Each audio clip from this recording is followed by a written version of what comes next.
Donc je disais, ben, voilà, petite présentation, on va commencer cette animation, donc la dernière de la Coupe de France du potager.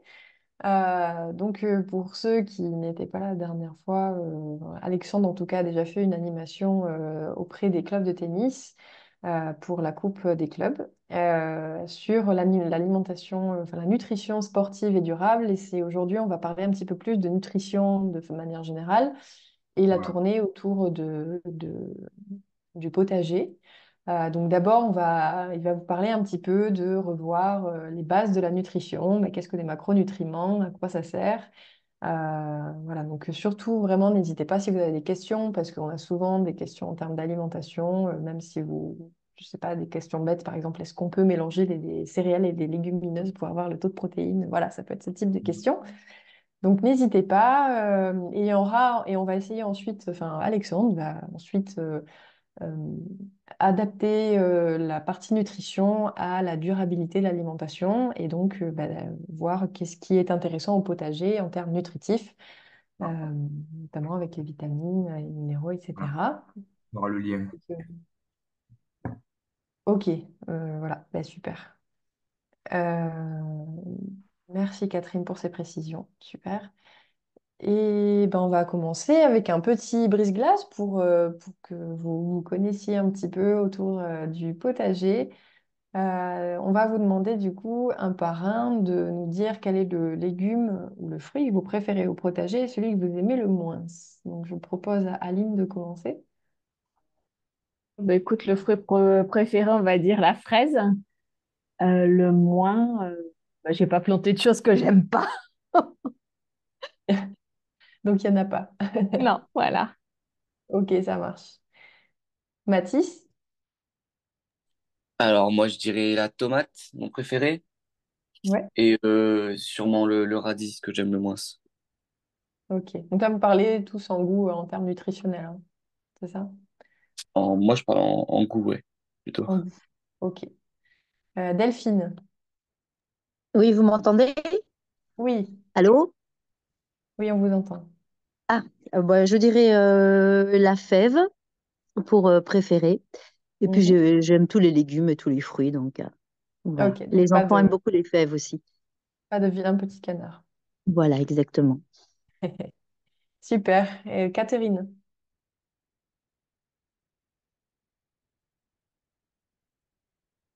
Si vous voulez répondre dans le chat, il n'y a pas de souci.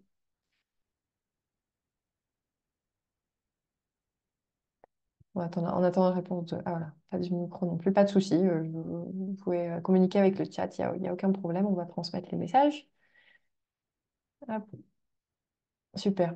Donc, bien, je vous propose, en attendant que Catherine réponde, que tu commences, Alexandre. Pas perdre plus de temps. Fraises et framboises pour les préférés. Ah, fraises pour préférer et framboises pour celui le moins aimé, peut-être. Je pense pas. Merci, Catherine, pour ta réponse. Toi, c'est la pomme, Margot? Voilà, ok, bon, allez, ben Alexandre, vas-y, je t'en prie, pour pas perdre plus de temps. Ah, super. Les élèves préfèrent les framboises et ont bien aimé les artichauts. Ah, les artichauts, ouais, c'est pas commun, que les jeunes aiment, donc Ouais, c'est super. bon, ben, super. Vas-y, je t'en prie. Bien, merci pour vos réponses. Alors, du coup, ben, on va commencer, hein. Donc, comme l'a dit Olivia, hein, cette petite visioconférence donc, que j'ai intitulée Mieux manger pour vivre mieux. Donc, voilà, au Alors, sens. pardon, excuse-moi, Alexandre, j'ai oublié de te présenter, donc si tu peux dire vite fait, parce que Ah oui, oui, c'est voilà. vrai, c'est vrai. Alors, pour me présenter rapidement, ben, je m'appelle Alexandre Dal. Du coup, je suis diététicien, nutritionniste et chargé de projet en nutrition sportive euh, et coach sportif aussi en parallèle de ça. Donc, ben voilà, pour me présenter, je suis indépendant, quoi. Je travaille à mon compte, notamment en tant que prestataire de services avec des clubs de sport ou des centres d'animation de jeunesse, par exemple, en ce moment. Et puis, ben, du coup, ici aussi. Et puis voilà, hein, féru de sport et de nutrition et d'optimisation. Donc, voilà, j'espère pouvoir vous apporter de nouvelles connaissances ou alors de vous rappeler celles que vous avez déjà et à travers cette conférence, un petit peu refaire le point sur tout ça et puis répondre à vos questions aussi, évidemment, si vous en avez. Et puis voilà, hein, je ne saurais que dire de plus. Enchaîne, je t'en prie. Ok, donc du coup, pour revenir sur l'intitulé de cette conférence, Mieux manger pour vivre mieux, dans laquelle on va voir comment ben, justement savoir choisir une alimentation saine, équilibrée et durable au profit de sa santé, de son bien-être et de l'environnement, tout simplement. Alors, ça y est. Alors, au programme donc, de cette visioconférence, on va voir ce que dit la science au sujet justement d'être en bonne santé grâce à l'alimentation. On va voir ce que c'est que manger équilibré, tout simplement. Quels sont les aliments autorisés, la notion de balance calorique qui en découle. On va voir aussi les principaux macronutriments, donc protéines, lipides et glucides. Euh, et ensuite, on fera tout ça, on fera le lien avec tout ça, avec l'aspect alimentation durable et l'intérêt qu'il y a, enfin tous les intérêts qu'il y a à cultiver son propre potager, aussi bien pour l'environnement que pour sa santé. Donc, pour introduire un petit peu le sujet, je vais citer ni plus ni moins que Socrate, hein, enfin Hippocrate, pardon, c'est pas le même, qui nous a dit qui dit que ton aliment soit ta seule médecine. Voilà, c'est la phrase bien connue. Euh, alors pourquoi? Ça date de la nuit des temps et pourtant c'est toujours d'actualité aujourd'hui. C'est-à-dire que notre alimentation va directement être en lien avec le fait de vivre en bonne santé ou pas. Et notamment de nos jours avec justement l'apparition de maladies dites de civilisation qui sont directement liées à notre style de vie et à notre époque. Donc les causes principales évidemment de ces maladies dites de civilisation, ça va être la mauvaise alimentation de manière générale, et la mauvaise hygiène de vie, donc alcool, tabac et sédentarité notamment, ainsi que ben, la pollution, hein, de plus en plus malheureusement. Et donc les conséquences de tout ça, donc les maladies dites de civilisation, ça va être tout ce qui va être pathologie cardiovasculaire, les cancers, l'obésité, le diabète et les maladies dégénératives comme ben, l'Alzheimer ou Parkinson, qui sont des maladies de plus en plus fréquentes, qui sont fortement favorisées par justement notre style et notre environnement de vie moderne. Alors, être en bonne santé grâce à l'alimentation. Que dit la science? Alors pour ça, je suis allé vous trouver une étude qui s'appelle le Global Burden of Disease, avec mon merveilleux accent anglais, qui est donc une étude de recherche qui évalue les principales causes de mortalité à l'échelle mondiale sur plus de 190 pays. Donc c'est une étude qui est relativement récente, hein, qui date de 2019, dans laquelle ils ont compilé les données sur ben, la mortalité et les principales maladies et facteurs de risque de ces maladies. Les résultats clés sont que les mauvaises habitudes alimentaires sont responsables de 11 millions de décès par an, soit environ un décès sur 5 dans le monde, ce qui est quand même colossal et plus que le tabac pour le coup. Donc les facteurs alimentaires responsables. Alors, je ne sais pas si vous voulez répondre à travers le chat, pour vous, quels sont les facteurs alimentaires responsables de ce genre de problématique à l'heure actuelle? Pour ça, donc vous pouvez répondre. Alors, c'est petit a, petit b, et petit c, c'est ça? Ah, alors là, C'est là non, pas ah, du tout. Pour le coup, c'est c'est 1, 2, juste comme 3. ça. C'est juste comme ça. Alors Ah, effectivement, petite parenthèse, il y aura, c'est vrai que j'ai pas pensé à le préciser, entre chaque grande partie, il y aura trois, quatre questions en lien avec la partie que je vais développer juste par la suite.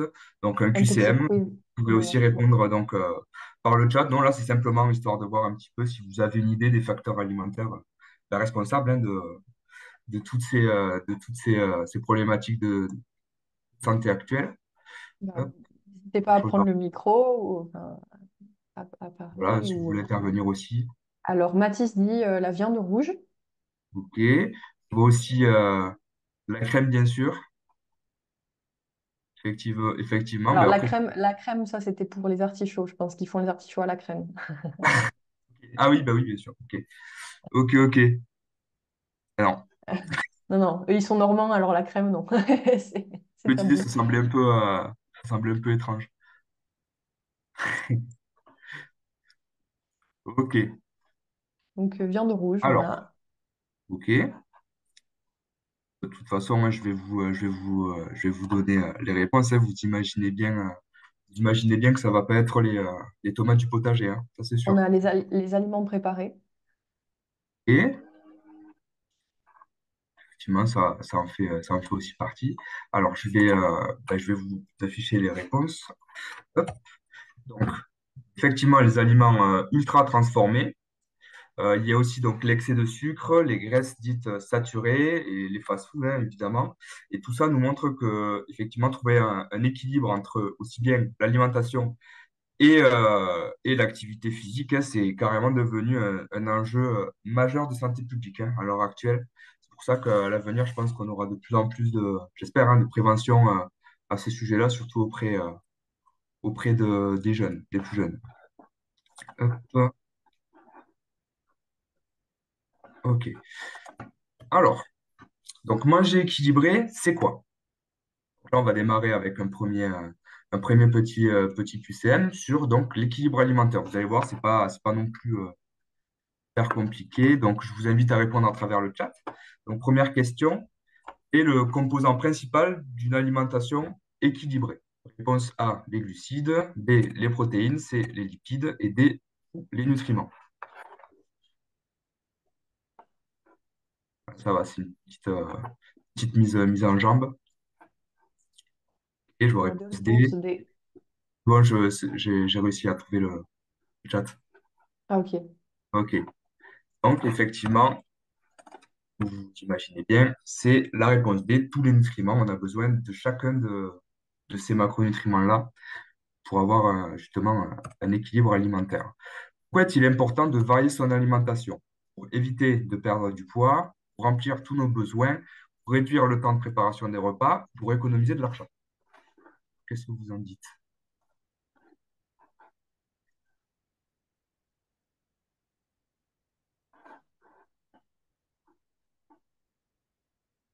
On a du B. B, B et, et B. Alors, c'est pas faux pour la A, mais effectivement, la principale raison est évidemment pour remplir donc tous nos besoins, différents besoins. qu'on peut avoir au cours de la journée. Mais effectivement, ça peut aussi évidemment aider à perdre du poids ou du moins stabiliser.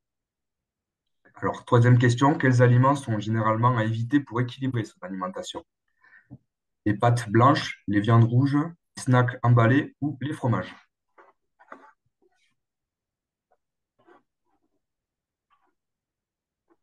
C'est OK. Bien, vous avez trouvé, c'est évidemment les snacks emballés parce que ce sont des aliments industriels également ultra transformés. Alors, OK. Donc, manger équilibré, c'est quoi? Donc, effectivement, c'est couvrir tous ses besoins nutritionnels grâce à l'alimentation.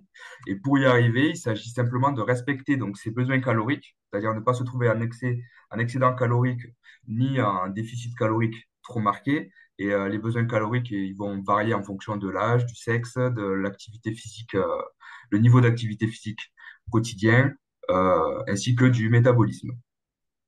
Il y a aussi donc respecter les bonnes proportions donc, en nutriments, protéines, lipides et glucides, dans des proportions qui leur sont propres grâce aux différents groupes d'aliments, et remplir les besoins en vitamines et minéraux, ces besoins-là qui peuvent être naturellement comblés par une alimentation donc riche quand même en végétaux, hein, fruits et légumes, et encore plus si ce sont des légumes du potager parce qu'ils seront déjà de saison et locaux et donc gorgés de vitamines et minéraux comparés à ce qu'on pourrait trouver supermarché, par exemple. Alors, pour rappel, aucun aliment ne fait grossir ou maigrir. Voilà, ça c'est une règle de base. C'est simplement une question de fréquence et de quantité de certaines catégories d'aliments. Donc, il n'y a concrètement pas d'aliments interdits à proprement parler. Le tout, c'est d'avoir un équilibre en fait entre, je ne sais pas si vous allez le voir, je vais tenter ce petit-là, le laser. Ouais, Est-ce que vous le voyez là? Donc, je vois. ça c'est pas mal ça. Donc c'est la balance entre les apports énergétiques, les dépenses énergétiques. Les apports énergétiques qui sont donc via les apports alimentaires, hein, l'alimentation, ce qu'on va ingérer, ce qu'on va manger et boire, et les dépenses énergétiques, donc l'énergie qu'on va mobiliser au cours d'une activité physique ou au cours d'une activité enfin, physique ou physique et sportive, qui sont deux choses quand même différentes, hein. Faire le ménage ou s'occuper du potager, c'est une activité physique. Et faire du vélo ou une séance de sport quelconque, c'est une activité physique et sportive. Donc tout ça, c'est regroupé dans le niveau d'activité physique et les dépenses énergétiques journalières. Ajouter à ça le métabolisme de base. Ça, c'est ce qu'on Alors, appelle la balance on a calorique. Oui. un cri de soulagement dans le chat. Alors, je ne sais pas si c'est de soulagement ou de Ah, peur euh, pour voyons alors, voir. pour l'activité au potager. Ah, de Oui. soulagement. Voilà. Donc, vous pouvez Ouais, manger ouais. ce que vous voulez tant que Voilà, c'est ça. donc l'équilibre est Soutenez votre respecté. potager. Alors, du coup, pour revenir un petit peu sur la balance calorique, je vais essayer de vous expliquer ça de la manière la plus simple possible, hein. Donc, et, ah, il y a des petits bonhommes comme ça qui représentent donc la balance, avec d'un côté les apports énergétiques, donc on voit, hein, c'est de la nourriture, et de l'autre, les dépenses énergétiques. Voilà, voyez-le comme ça, apports et dépenses. Quand on a des apports qui sont supérieurs aux dépenses, forcément, on met notre corps dans un environnement favorable à la création de nouveaux tissus en fonction des différentes sources alimentaires et de la qualité des aliments qu'on va ingérer. Évidemment, la création de nouveaux tissus va s'orienter soit sur potentiellement de la masse musculaire ou de la masse grasse. En général, ça se localise uniquement au niveau de ces deux tissus corporels. Ensuite, à l'inverse, on a moins d'apports alimentaires, donc moins d'apports énergétiques, de dépenses énergétiques, là, on passe donc en déficit calorique, contrairement à la partie au-dessus où on était donc en surplus calorique. Déficit calorique, on va avoir tendance à plutôt mettre son corps dans un environnement favorable à la dégradation de tissus. Et là, pareil, en mettant un juste équilibre dans des bonnes proportions au niveau des différentes catégories d'aliments et des quantités ingérées et du type d'activité physique qu'on va pouvoir mettre en place, on va avoir donc plutôt tendance à dégrader des tissus, notamment en masse musculaire, si c'est pas suffisamment sollicité ou comblé en termes d'apport en protéines, ou alors de masse grasse, si justement tout est bien calibré pour ce genre d'objectif-là. Évidemment, la perte de masse grasse est plus importante et beaucoup plus intéressante que celle de la masse musculaire. Et enfin, donc, le cas dans lequel on est sur un équilibre entre les dépenses et les apports, où on maintient son poids, on est dans maintien calorique. Voilà. OK, je vais enlever le laser. Donc maintenant, on va passer sur la partie donc, des macronutriments. Comme on peut le voir, ce sont les protéines, les lipides et les glucides. Donc là, on va passer au petit quiz sur les protéines, avant d'expliquer un petit peu qu'est-ce que c'est. Donc, quel est le rôle principal, selon vous, des protéines dans le corps? La production d'énergie, la construction et la réparation des tissus, le stockage des vitamines ou la protection des organes? Je vous laisse répondre dans le chat.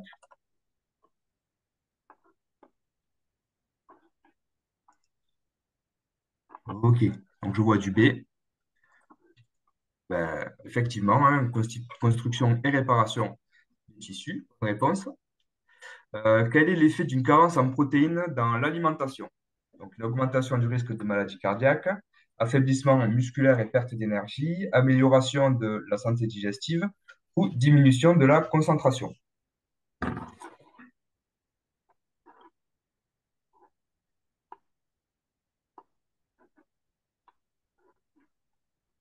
OK, donc vous dites A, T, T. OK, ben la réponse, c'est la réponse B. Oui, effectivement. Donc ça, c'est l'effet principal hein, de la carence. Et évidemment, la réponse D, avec la réponse D est aussi correcte. Mais voilà, l'effet principal va être l'affaiblissement musculaire et une perte d'énergie globale. OK. Troisième question. Laquelle de ces fonctions ne correspond pas à celle des protéines dans l'organisme? Donc, la constitution et la réparation des tissus, la production d'enzymes et d'hormones, l'absorption des vitamines et minéraux ou la forte implication dans le système immunitaire. Que vous en dites?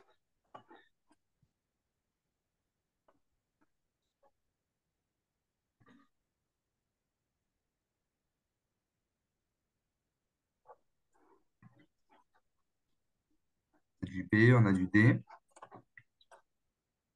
Et effectivement, alors la réponse c'était, du coup, c'était la réponse C. Voilà. C'est-à-dire que la seule fonction parmi les quatre proposées qui ne correspond pas à celle des protéines, c'est l'absorption des vitamines et minéraux. Donc toutes les autres font partie des fonctions des protéines. Pour, les enzymes sont des protéines. Voilà. Donc, Là, vous on allez, a besoin de protéines pour là, vous allez fabriquer comprendre. les enzymes et les hormones. Il y a pas que les enzymes, pour le coup. Il n'y a pas que les enzymes, mais par rapport à la réponse B. Voilà. Ah oui, c'est ça. Oui, oui. Alors, donc les protéines, on va voir un petit peu donc, les fonctions principales. Hein. Donc, comme on l'a vu, hein, effectivement, construction et réparation des tissus. Donc, les protéines vont être quand même essentielles pour la croissance, la réparation des muscles, mais pas que, hein, aussi des organes. Tous les organes, enfin, notamment les organes du tube digestif. Hein, là, c'est effectivement de la masse musculaire, hein, ce sont des muscles lisses. Et les tissus corporels. Donc, quand je dis tissus corporels, c'est aussi bien les cartilages, les tendons, le squelette également, euh, et la peau, les cheveux, les ongles. Enfin, voilà.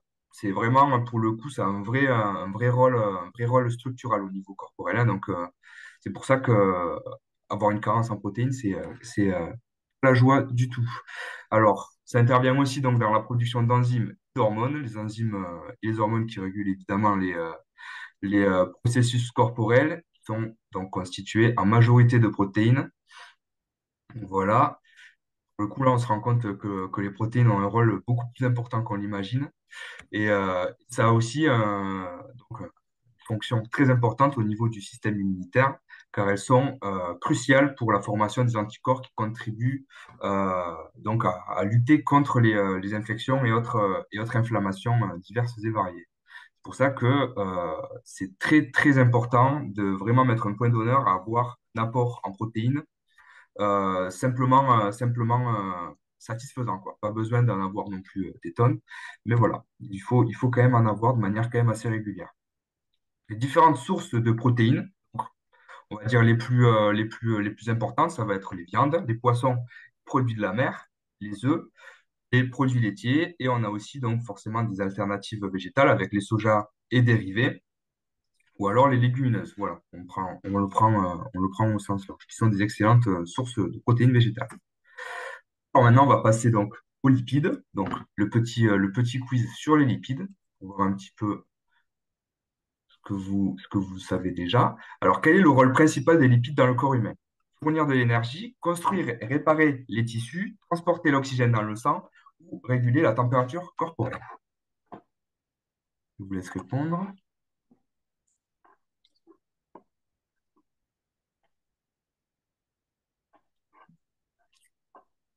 Et N'hésitez donc, pas la aussi, hein, réponse A, si jamais sur les protéines, vous avez des questions, n'hésitez pas à oui, interrompre ou oui, hein. à N'hésitez pas poser votre s'il y a question des dans le questions chat. qui vous viennent. Ok, donc, effectivement, c'est la réponse A, fournir de l'énergie. Question 2. Donc, quel aliment est une bonne source d'oméga 3? Donc là, on rentre dans quelque chose d'un petit peu plus spécifique. On va voir un petit peu ce que vous savez aussi. Donc, l'avocat, le saumon, le beurre ou le fromage. Source d'oméga 3.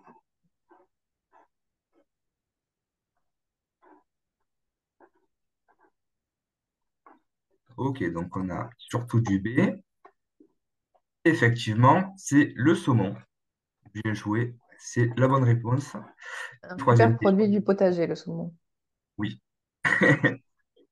effectivement.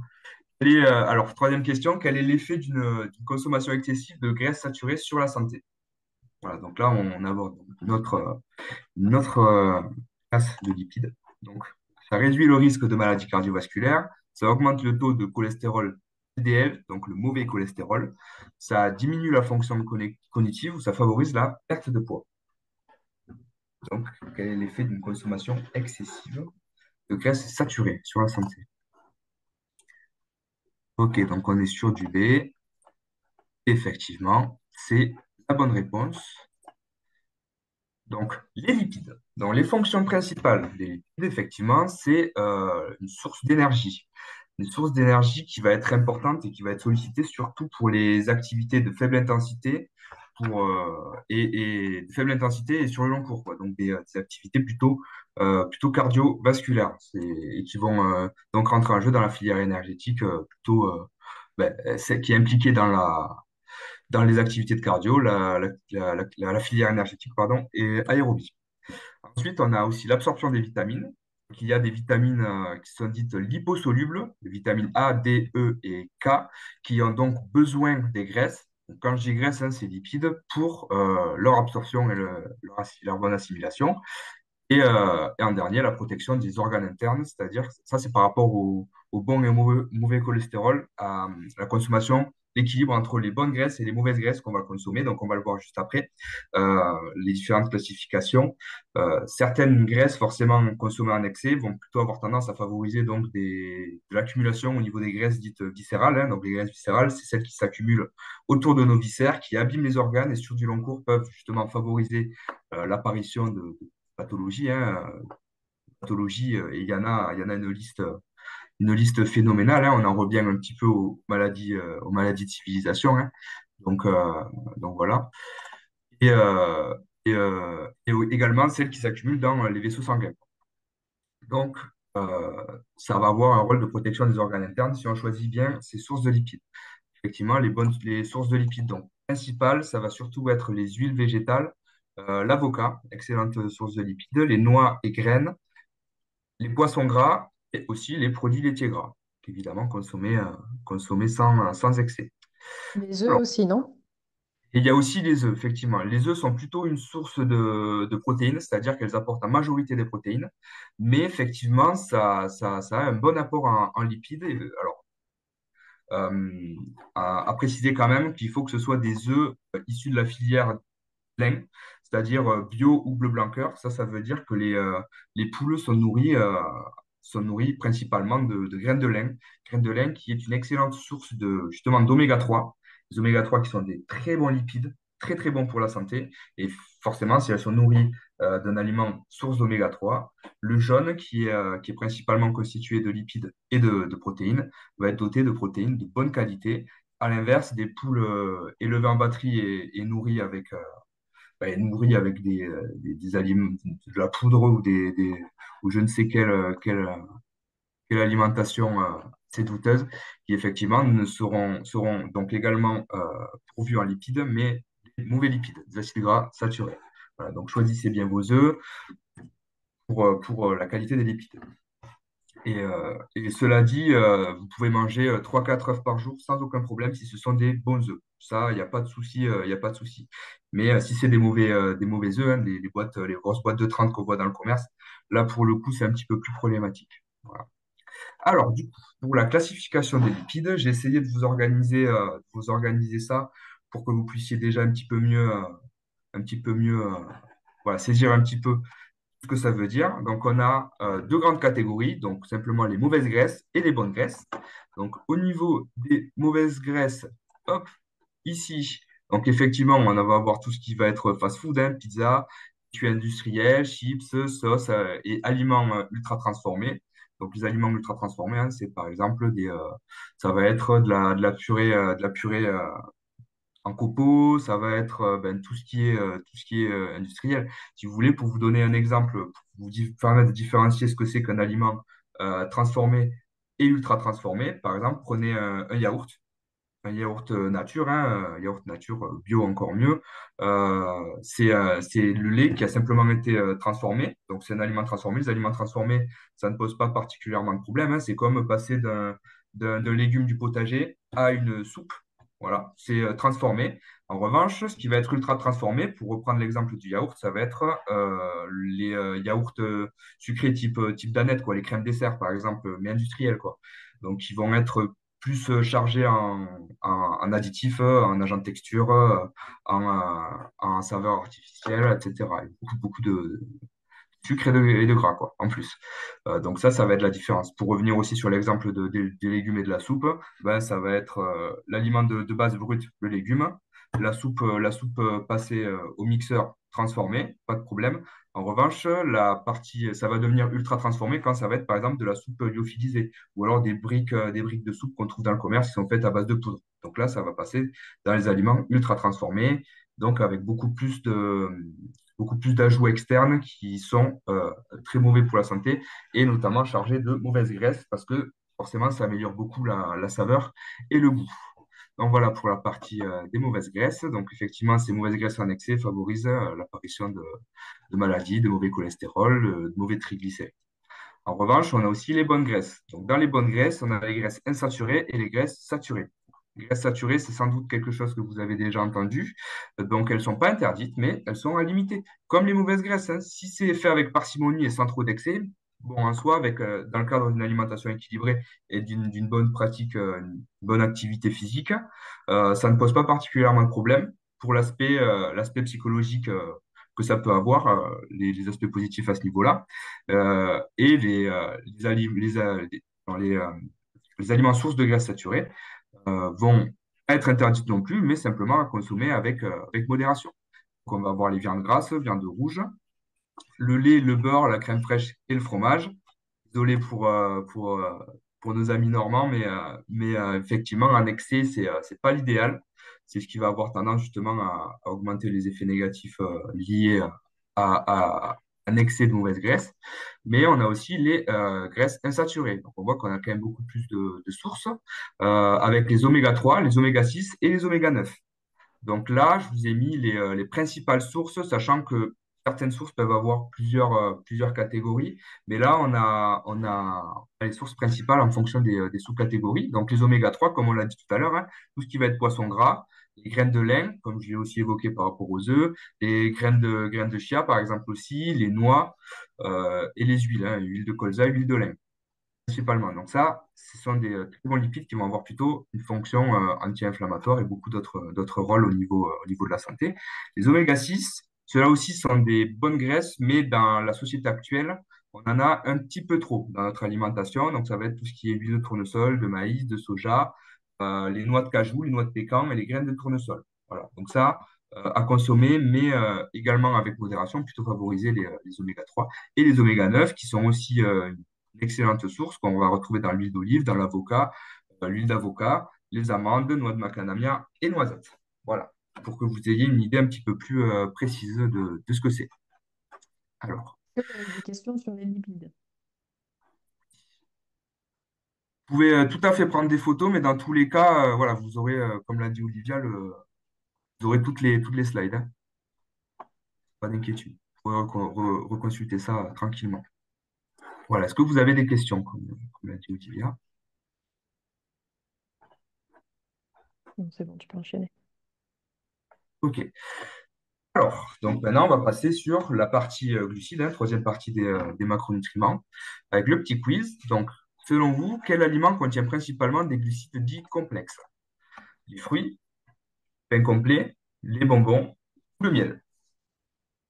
Petite mise en jambe, hein. Ok, donc on a du C, du B. La réponse, c'est le pain complet. Là, pareil, hein, on va voir, il y a différentes catégories de glucides, hein. On va repasser un petit peu sur la classification après, mais effectivement, l'aliment qui contient le plus qui est principalement composé de glucides complexes, hein, ça va être le pain complet.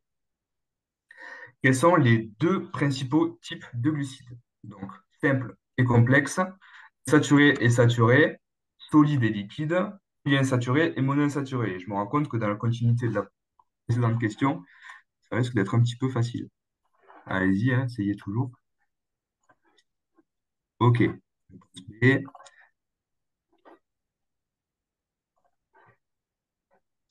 et la réponse, c'était la réponse A. Donc, comme je l'ai tout petit peu expliqué à la précédente question, ce sont les glucides simples et complexes. Voilà, Insaturé, saturé, c'est pour les graisses. exactement, c'est ça. Ça, c'était pour les gars, c'était le petit piège. Alors, on va parler un petit peu de l'indice glycémique. Sur quoi l'indice glycémique, donc IG, d'un aliment agit principalement? Sur le nombre de calories de cet aliment, la teneur en protéines de cet aliment, le taux de sucre dans le sang après ingestion de cet aliment ou la quantité de fibres de cet aliment.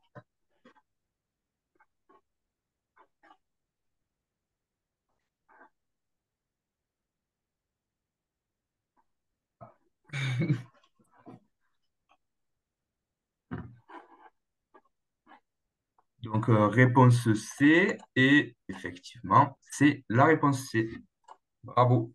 Donc, du coup, on va continuer donc, sur les glucides, hein, comme on l'a fait sur les autres. On va voir les fonctions principales. Donc, fourniture d'énergie également, hein, mais à l'inverse des lipides, ça va être la source principale d'énergie pour le corps, surtout pour le cerveau et les muscles, mais dans un effort comment dire, direct, quoi, hein. Donc voilà, comme je l'explique ici, stocké sous forme donc, de glycogène. Le glycogène, c'est beaucoup de molécules de glucose. Donc quand je dis glucose aussi, ben, c'est sucre, hein, beaucoup de molécules de sucre liées les unes aux autres qui sont stockées donc, dans le muscle et le foie pour une utilisation rapide, voilà, qui sont disponibles directement pour des efforts physiques, notamment intenses.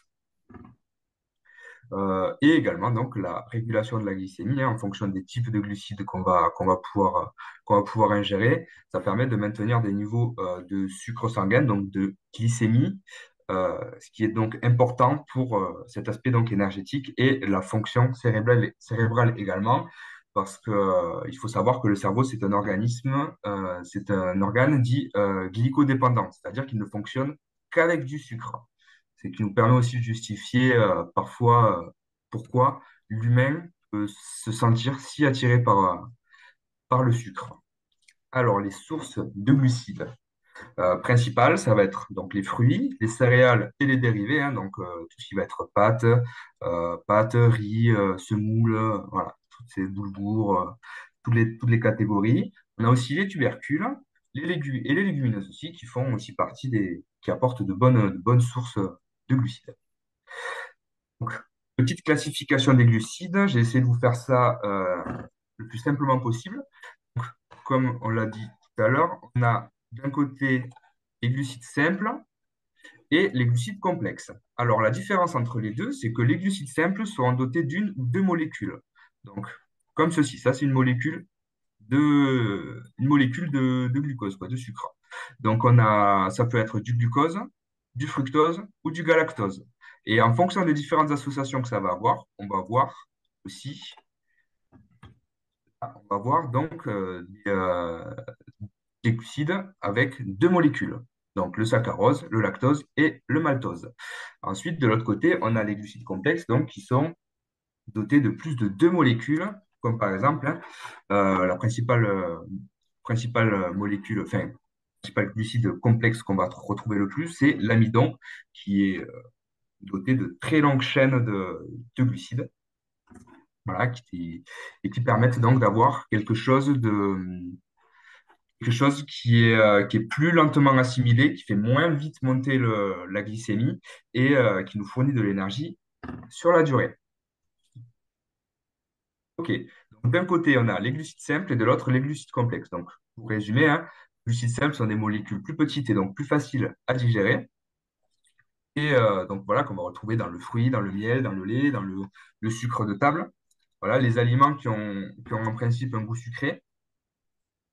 Alors que les glucides complexes sont des molécules beaucoup plus complexes et donc, dans la vie qu'elle est longue à digérer, qui vont prendre plus de temps. Qu'on va retrouver évidemment donc dans les céréales, dans les légumes, les légumineuses, en fait tout ce qui est aussi pourvu en amidon, quoi. Alors du coup, ici, je vous ai préparé des petites courbes pour vous expliquer en bref ce que c'est que l'indice glycémique. Donc ici déjà, pour présenter ce qu'on peut voir ici. Donc on a ici donc, le taux de sucre dans le sang, c'est-à-dire la glycémie. On a ici le temps, donc voilà, et le taux de glycémie normal en pointillé ici. Voilà. Et là, ce point précis correspond à la prise d'un repas, d'une collation. Et ici, ce qui va en découler en termes donc de glycémie. Donc, l'indice glycémique, est-ce que vous Ok. savez ce que c'est, l'indice Alors, glycémique? pardon, juste quand tu dis glycémie normale, c'est la moyenne qu'on devrait avoir sur la journée. Alors, c'est le taux de glycémie qu'on doit avoir, oui, voilà, c'est ça, hein, en moyenne, le taux moyen entre un et 1,26 et Oui, 1,26 grammes par litre de sang. ouais. Ça, c'est une glycémie normale. Donc voilà, c'est le taux de glycémie à jeun, en fait, hein, pour faire simple, hein. Voilà, ici. Donc, dès qu'il va y avoir. Ah, oui, je vous ai posé une question. Est-ce que vous savez ce que c'est l'indice glycémique? On en a parlé tout à l'heure, mais est-ce que vous savez ce que ça implique?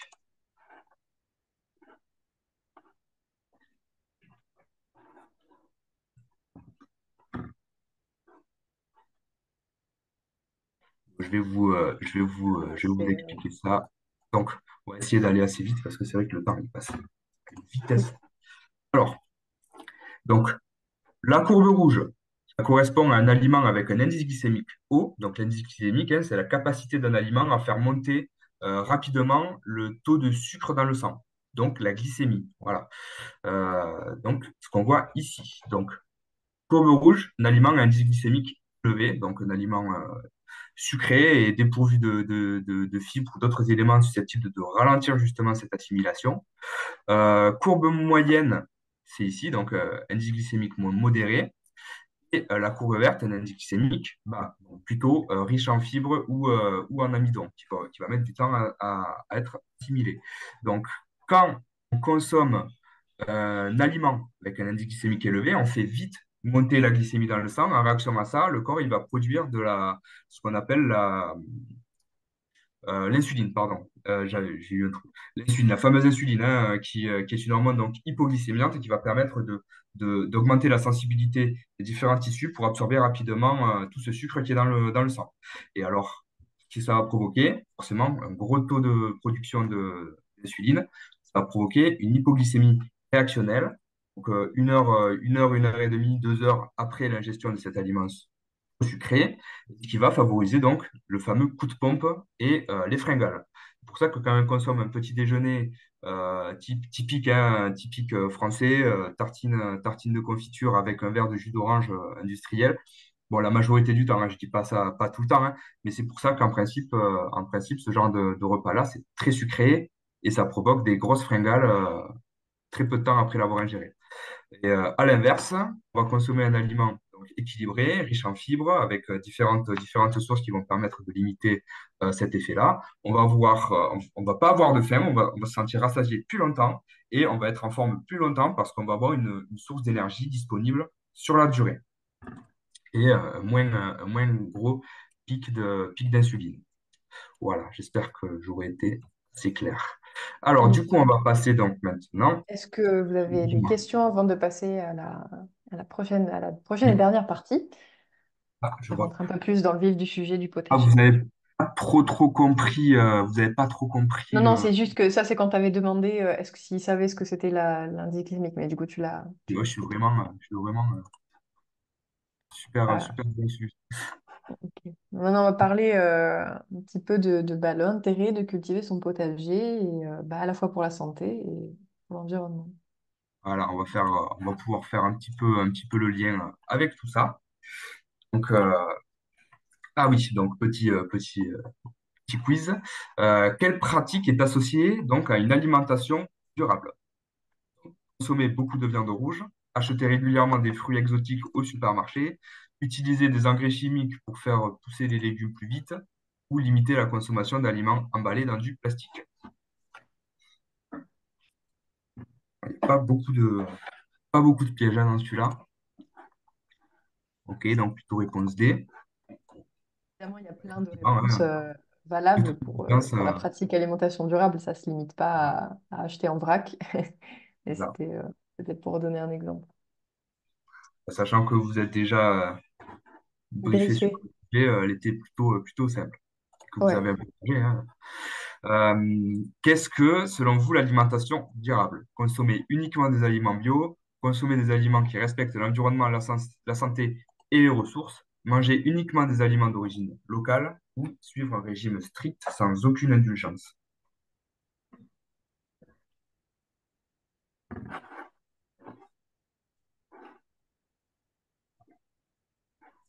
On a de la Et réponse B. eh ben, effectivement, c'est plutôt la réponse B, hein, pareil, hein, de toute évidence. Par rapport aux autres choix possibles. Donc, bien joué. Quel est l'avantage pardonnez-moi, de cultiver des aliments locaux dans son potager? Alors, euh, l'augmentation de la déforestation, augmentation de la pollution de l'air, réduction des émissions de gaz à effet de serre, utilisation de pesticides. Et que j'ai été vachement flou dans les réponses, hein.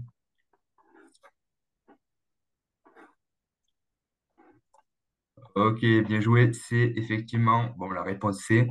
Bon, celui-là, c'était cadeau aussi. Alors, on va revoir Effectivement, un bien petit sûr, peu. Oui, ouais, pour chacune de ces questions, il y a plusieurs réponses possibles, hein. ah, D'accord? c'est ça, je vous ai simplement mis. Voilà, L'alimentation durable, c'est une notion qui est très complexe. Voilà, donc disons que le fait de cultiver son potager, déjà, en est une réponse. c'est ça.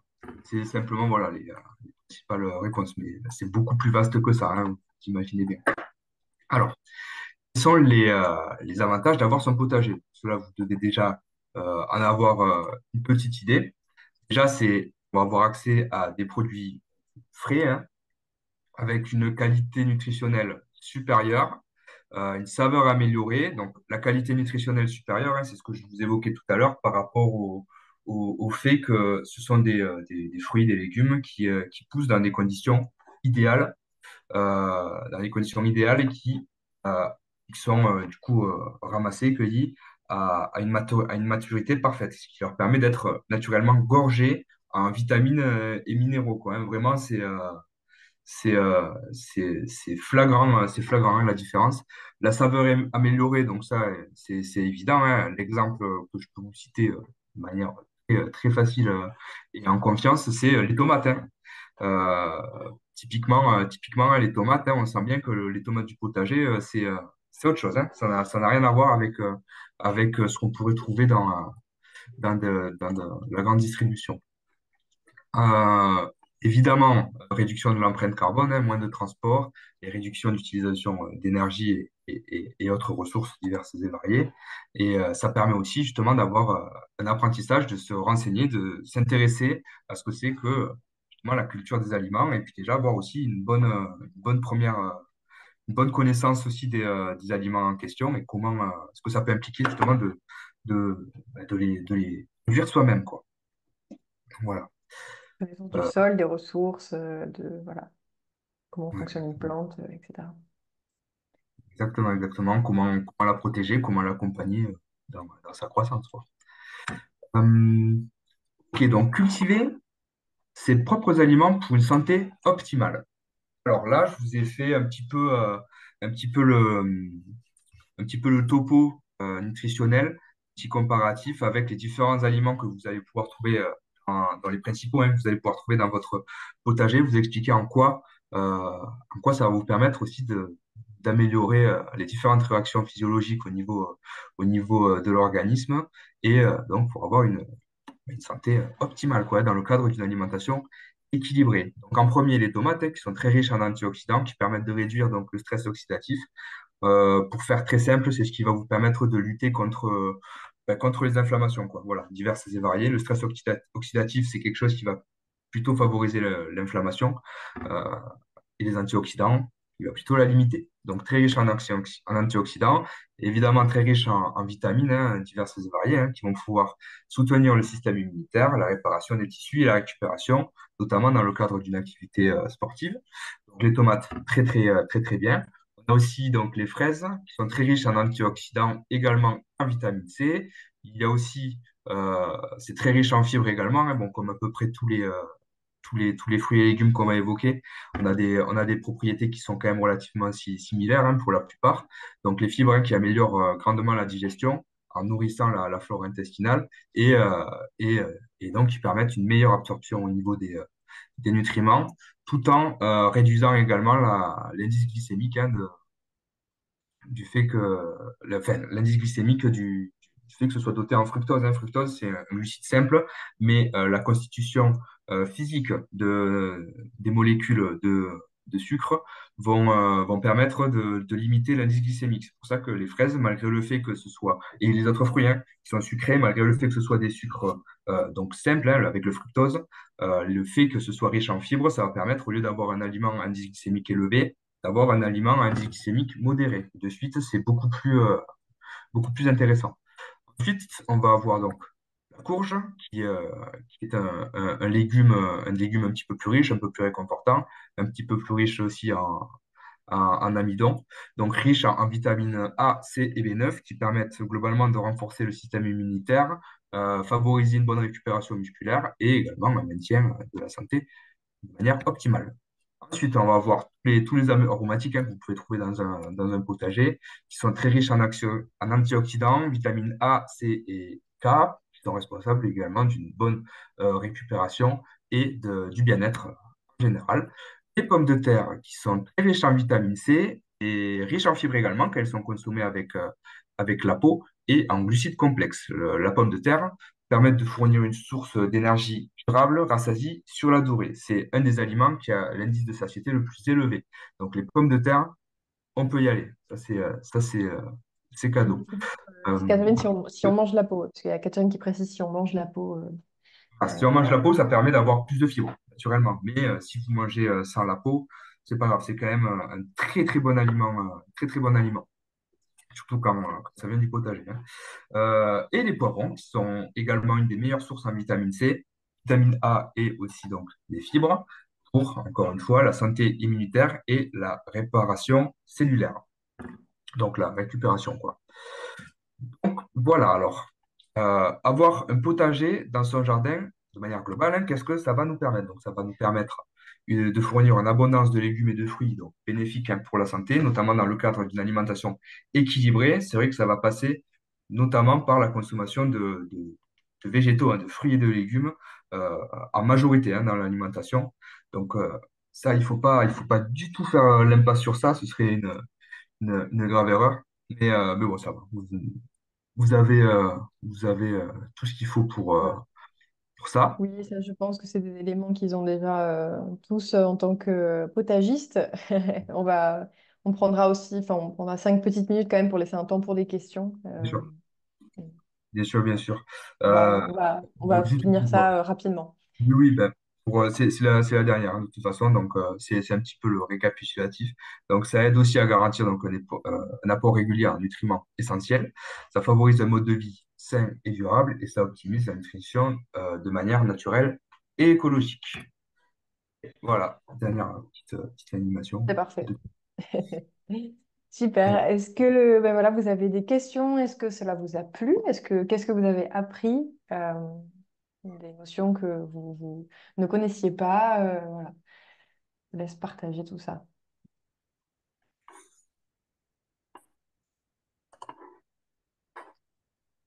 Ceux qui peuvent, n'hésitez pas à prendre le micro aussi. Oui, C'est plus sympa que de parler aussi dans le chat. C'est très bien, je n'ai pas de questions, merci. Super, merci Mathis. après, hein, si jamais vous vous posiez aussi cette question, encore une fois, hein, vous aurez accès à tout ce que je viens de vous présenter là, hein. Vous pourrez le Oui, reconsulter tranquillement, oui, oui, tout à fait. sans aucun souci. Euh,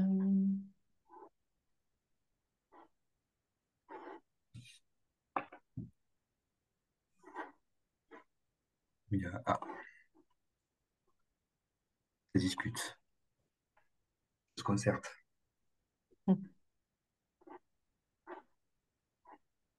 Alors, je sais, justement, Catherine, vous aviez posé comme question dans le formulaire d'inscription si on avait comment est-ce qu'on pouvait avoir le droit d'utiliser les productions du potager à la cantine. Alors, est-ce que vous pouvez peut-être préciser un petit peu, euh, est-ce que c'est par rapport à la législation ou est-ce que c'est comment les utiliser à la cantine?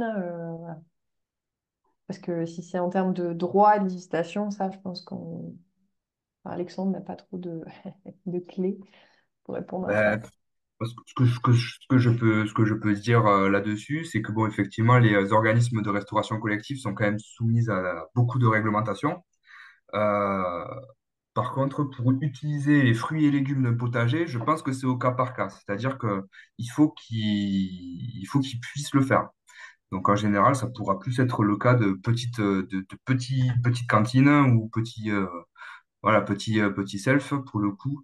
Mais en principe, c'est vis-à-vis de leurs fournisseurs hein, qui doivent voir tout ça. Problème de législation, oui, Ça, effectivement. Après, il y a des écoles, alors des collèges, lycées, je ne sais pas, mais il y a des écoles où ça se fait, par exemple à Mouans-Sartoux, où ils ont leur propre, oui, contrôle sanitaire, effectivement aussi. il faut Ils une ont leur propre traçabilité, il faut une potager, voilà. traçabilité complètement. Ça peut se faire, mais voilà, je pense que c'est au cas par cas en fonction des établissements et de qui gère ça. C'est vrai que j'ai pas beaucoup plus d'infos à ce sujet. Mais si ça pouvait être le cas, hein, j'avoue que ce serait quand même une bonne chose, ça c'est clair. Donc, voilà. S'il y Bonne avait question. d'autres questions, hein, éventuellement.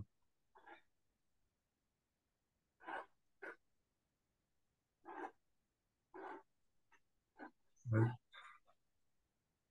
Ok, on n'a apparemment pas plus de questions. Et, Delphine, est-ce que tout va bien? Est-ce que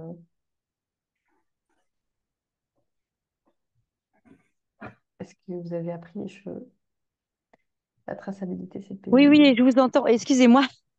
Oui, alors j'étais dans mon jardin en vous écoutant, dans le jardin de l'école. Super. Vous m'entendez ou pas? Oui, oui, très bien. Oui, très bien. alors j'étais avec mon téléphone, donc j'ai absolument pas pu accéder au chat. Enfin, j'ai pas réussi, mais je Pas de vous ai bien souci. suivi. Ah, Voilà. parfait. Et je trouve qu'avec les enfants, ce qui est génial, c'est quand ils peuvent goûter directement dans le potager. C'est vraiment chouette. Et, par exemple, les fèves là, dont je parlais au début, on les a récoltées. En plus, on a fait des maths avec eux. Enfin, ils défaisaient leurs fèves. Ils devinaient combien il pouvait y avoir de petites fèves à l'intérieur. Enfin, c'était chouette. Et puis, on les a goûtées sur place. Et après, directement, on met au compost ce qui reste. Enfin, ça a beaucoup de sens pour les enfants, quoi. Et cru comme ça, c'est vraiment génial. Voilà ce que je voulais dire. Merci pour Ouais, le partage. Mm. c'est très juste. Très bien. Mm. Oui, L'aspect éducatif là-dedans est très important, je trouve. Ouais. Et puis les enfants goûtent avec plaisir, quoi. C'est Ouais, au début ils sont un peu réticents et après quand ils ont commencé, voilà, on peut plus les arrêter. oui, c'est, tout à fait, c'est vrai. Et donc, il y a Catherine qui partage aussi le fait que ce matin, ils ont fait le cours de sciences dans le potager avec les sixièmes et qu'ils ont pu déguster les framboises. On espère qu'elles étaient bonnes. Framboises riches en quoi, Alexandre? framboise, ben, riche en vitamine C, en fibres, en antioxydants, un petit peu comme la fraise, hein. Pour le coup, on est quand même sur quelque chose d'assez proche. Mais Exactement. très très Voilà. bonne alternative, quoi. Pour le coup, c'est super. C'est beaucoup mieux que les bonbons ou que les fraises Tagada qui ne sont pas un fruit, pour le coup. Ok, bon, et ben on va clôturer cette animation. Du coup, on va vous laisser aller manger. Donc, bah, merci beaucoup d'avoir été présent. Merci beaucoup, Alexandre, pour ta présentation.